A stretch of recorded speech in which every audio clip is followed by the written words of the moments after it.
السلام عليكم ورحمة الله وبركاته. tacliintu ma ahan oo keliya barashada xisaabta ama sayniska, sidoo kale waa helitaanka aqoonta iyo xirfadaha loo baahan yahay si aan u horumarino nafaheena iskuna diyaarino mustaqbalka.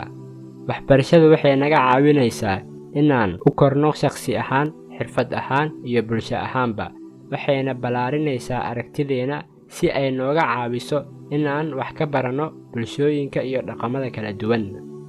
tacliintu waa awoodda ugu awoodda badan adduunka. waxay abuurtaa aqoon, waxay dhistaa kalsooni, waxay jebisaa caqabadaha, waxayna furtaa albaabka fursadaha. waxbarashadu waxayna siisaa fahamka adduunka inagu xeeran, waxayna na siisaa fursad aan aqoontaas u adeegsano si xikmad leh. isku soo wada duuboo, waxbarashadu waa garoonka suurtageliya in laga adkaado dhammaan jahliga. halkan waxaan ku soo gudbinaynaa xikmado iyo oraahyo ku saabsan waxbarashada iyo aqoonta.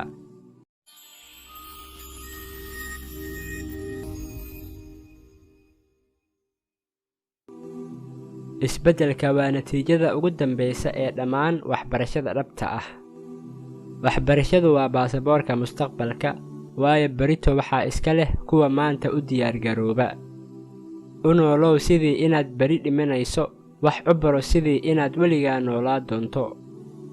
aqoontu waa awood, macluumaadku waa xurayn, tacliintu waa aasaaska horumarka bulsho kasta iyo qoys kasta. nin haddaad siiso kalluun, hal maalin ayaad quudisaa, laakiin haddaad barto sida loo kalluumaysto, waxaad quudisay inta uu nool yahay.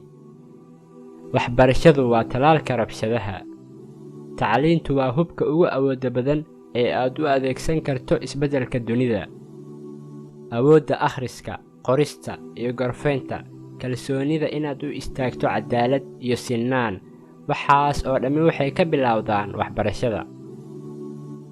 waxbarashadu waxay dadka ka dhigaysaa in si fudud loo hoggaamiyo, waxayna adkaysaa in dadka si fudud la isaga kaxaysto, waxayna fududaysaa in la maamulo dadka, laakiin suurtagal ma aha in la addoonsado. qarnigan aan ku jirno, qofka ummiga ah ma aha oo keliya qofka aan wax aqrin karin oo aan wax qori karin, laakiin waa qofka aan aqoon sida wax loo barto. waxyaabaha quruxda badan ee aqoontu leedahay waa in cidna ay kaa qaadan karin. qofka furo iskuul wuxuu xiray albaabka xabsiga. qof kasta oo waxbarashada joojiya waa qof gaboobay, ha ahaado 20 jir ama 80 jir. cadowga ugu weyn ee horumarka waa dhalanteedka aqoonta. imtixaanka ugu dambeeya ee aqoontu waa isbeddel. hubso in aqoontaadu tahay mid tayo leh oo aan ku koobnayn oo keliya mid tiro badan. aqoontu qiimo ma laha ilaa aad ka dhaqangeliso mooyee. aqoonta dhabta ah waxay ka bilaabataa inaad ogaato baaxadda jahligaaga.